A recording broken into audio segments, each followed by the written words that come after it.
What does it mean to be a freeloader? That old lady is just a leech. Tell her to get lost. Moocher, get out, you old hag. I never wanted to know that words of disrespect could sting so much, especially coming from a child's mouth. This happened a few years ago. My husband passed away in his early 30s. Until the very end, he held my hand and said, Arya, I'm sorry. Be happy. It's not like I was able to be as happy as my husband had hoped. But happiness didn't come easily, mainly because living with my mother was a challenge. Around the time my husband died, my father also passed away suddenly. My mother, who lives in a remote area where a car is essential, doesn't have a driver's license. Concerned, I chose to move in with her, even though it meant a longer commute to work. That decision was a mistake. At first, my mother said, "Let's cooperate and live together." But soon she started living sloppily, treating the sofa like her nest. She didn't help with chores despite our initial agreement. I tried talking to her about it, but she'd say, "You're the worst daughter, making an old woman work. You're already a disgrace for coming back home." I was deeply hurt and couldn't sleep that night. The next morning I said, "Mom, if you dislike me that much, I can leave." She looked at me angrily and said, "You know I can't shop without you. Are you threatening me?" "No, I just didn't want to make you uncomfortable." "Then just do the housework and be a useful daughter." Grumbling, she ate the breakfast I made. I honestly didn't know what she wanted. My spirit was gradually worn down by her constant complaints. My physical health was deteriorating due to the long commute and handling all the housework. I had reached my limit with the long commute and taking on all the household chores. When I got home from work, I did all the housework that my mother didn't do, and then collapsed into bed. In a life where I was unable to do anything I liked, my mother complained about me almost every day. Just when I thought that days like this would continue forever, one day a major incident occurred. My brother's family showed up at our home. "What brings you here all of a sudden?" My brother Louis, his wife, and their son never visited because they found the countryside boring. As I was puzzled, my sister-in-law Elvina tilted her head. "Didn't Mom tell you?" Before I could respond, my mother rushed in and warmly greeted them. My mother congratulates my brother's family on how well they came. "What's going on?" I asked. "We're going to live with Louis and his family now. So, Arya, you're not needed anymore. Start packing," she said, ignoring my shock. She then welcomes my brother's family into the house. As the family settles into the living room after bringing in heavy bags, my mom orders me to make coffee. I start making coffee in a daze, almost breaking into tears. My mom had always treated my brother and me differently since we were kids. For my brother's birthdays, she buys him all the gifts he asks for, but on mine she just hands me something random without considering my wishes. When it was time for college, my brother got financial support, but I didn't because my mom believes women don't need to study. So I worked hard, earned a scholarship, and graduated from a 4-year college. Balancing part-time work and studies back then was really tough. When my husband passed away and my mom offered to live with me, I thought maybe she finally saw me. Turns out I was wrong. I make enough coffee for everyone and decide to retreat to my room. Since my mom doesn't want me around, I need to start looking for a new place to live ASAP. As I'm about to leave the living room, I suddenly stumble forward, feeling a jolt in my back. I was lost in sadness, but when I turned around, it's Delano, my brother's son who had kicked me. "Stop it, that hurts. You can't kick people," I warn him. Hearing my voice, Alvina, his mom, surprisingly tells me, "Arya, please stop it." Delano, grinning, says, I took down the old lady. Alvina smiles and says, "Yes, you did." Confused, I show them my bruised knee. Isn't it basic to teach kids not to kick people? I'm actually hurt. Why shouldn't I correct Delano?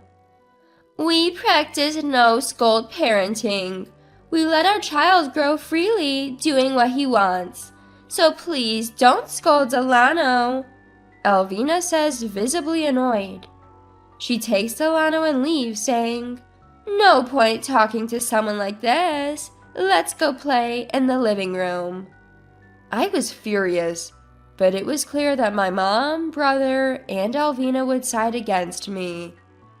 Picking a fight I can't win won't help, so I head to the kitchen to calm down. When I'm about to break, I turn to sweets for comfort. I thought I had some cream puffs in the kitchen, but as I get there, my brother is already opening the fridge, exclaiming, "Oh, cream puffs! Delano, you want a cream puff?" He calls out to the living room, and Delano comes running to take one. I snap at my brother. "Hey, that cream puff was mine. Why are you giving away stuff from someone else's house to your kid?" "Oh, that was yours? Well, the cream puff is happy you're being eaten by a cute kid. Getting mad at a child, you're losing it." "I'm not mad at Delano. I'm mad at you for giving away my cream puff." My mom and Alvina must have heard me raising my voice at my brother. They both come into the kitchen. "Arya, enough is enough. Stop picking fights with your brother. Don't you have better things to do? When are you planning to leave?" My mom says. "Leave? You just told me to leave today. I have nowhere to go," I reply. Oh, poor thing. How about we let Arya stay until she finds a new place, mother-in-law? Alvina suggests, feigning pity. My mom reluctantly agrees, saying, "Alvina, you're so kind." I'm frustrated, but no arguing won't help. Still, I can't help but voice my discontent. "What do you mean, support me?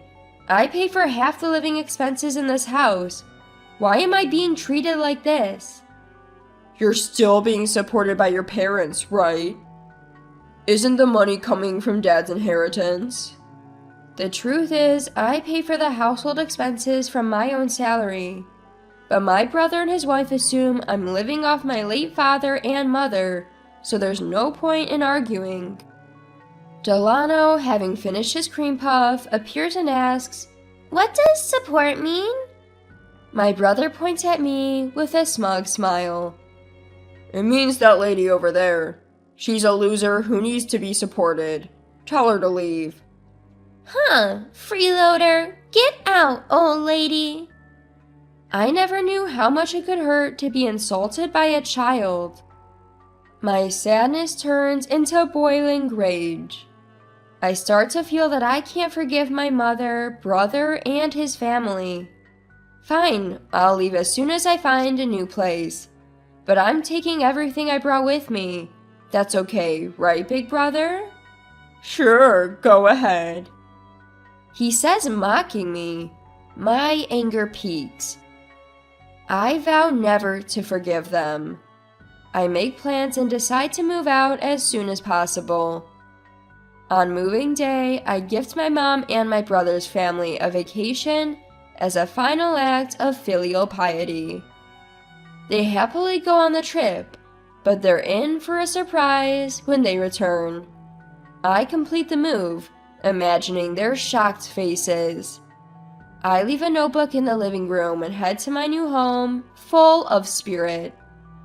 The next night, I get a frantic call from Alvina. Aria, what's going on? The house is empty. I bet they're panicking. Everything from the fridge to the washing machine is gone. I had warned my brother that I'd take everything I bought. I simply followed through. When I moved in, everything was old, so I replaced it all. My mom knew this. I hear Alvina screaming at my mom. Why didn't you stop Aria? My mom's pathetic response comes through. I never thought she'd actually do it. I can hear Delano crying in the background.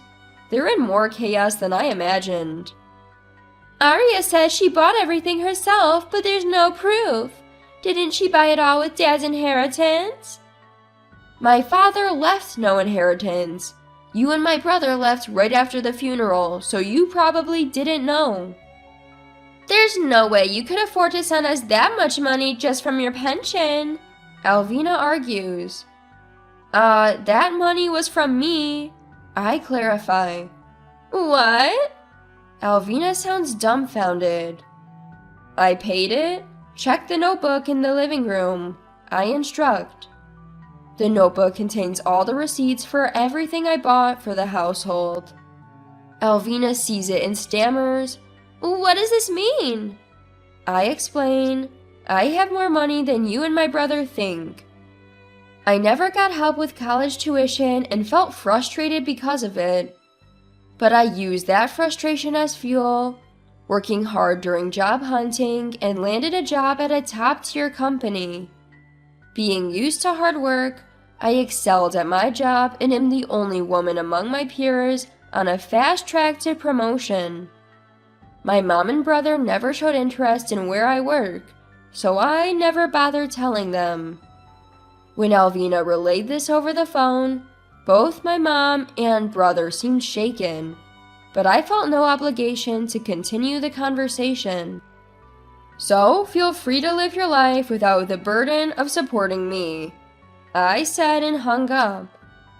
That night, I slept well in a quiet home for the first time in a while. It was a truly peaceful night, free from being kicked or hit by my nephew, and without anyone telling me to leave. A few days of peace followed. Then my mom and brother's family somehow found out where I lived and showed up. When I asked through the doorbell, "What do you want?" my brother pleaded. Please give back the appliances or lend us money to buy new ones. We're at our limit. I had assumed my brother could manage, but it turns out he quit his job when they moved here. When I return home, my rent is $0. They thought they could live off my mom's pension and my dad's inheritance. When I laughed at their foolishness, my brother got angry and started yelling, but I ignored him and called the police. Sorry, there's a commotion at my apartment entrance and it's frightening. Could you come? The police arrived within minutes. As I live near a police box, security is outstanding. I had anticipated my family would follow me, so I deliberately told friends where I was moving. I chose an apartment close to a police station. I had decided that if my mom and my brother's family showed up, I'd immediately involve the police. Sure enough, they got a stern warning from the police and left in a hurry. After the police got involved, I knew my mom and brother's family would never bother me again. I blocked their phone numbers and mail accounts, successfully cutting ties with them. I later heard about my mom and brother's family from local friends. My brother, it seems, is working part-time at a grocery store 90 minutes away by car from our hometown. He's so incompetent that he gets yelled at every day. But in that rural area, there's nowhere else to work. He's clinging to his job, constantly getting scolded by a younger manager. My nephew Delano started kindergarten, but is struggling to make friends. Thanks to Alvina's lax parenting, Delano has become so spoiled that he's hitting his friends, just like he used to do to me. Word got around among the moms, and now Alvina and Delano are isolated because nothing good comes from being involved with that kid. Delano is acting out his stress at home, causing daily chaos. Their already old house is getting destroyed in various places because of his tantrums. Furthermore, Delano seems to have developed a mistrust of people. He can't even step out of the house and has stopped going to kindergarten. Alvina keeps saying, "How did it come to this?" and spends her days crying. As for me, I'm still enjoying living alone. The desire for my mother's approval disappeared when I cut ties, and now I'm relishing the freedom I finally gained, living a comfortable life while working. Living alone can be lonely at times, but so far, I haven't met anyone I like more than my late husband. I hope that someday I'll meet someone I can love as much as him. And when that time comes, I'll start a new chapter in my life.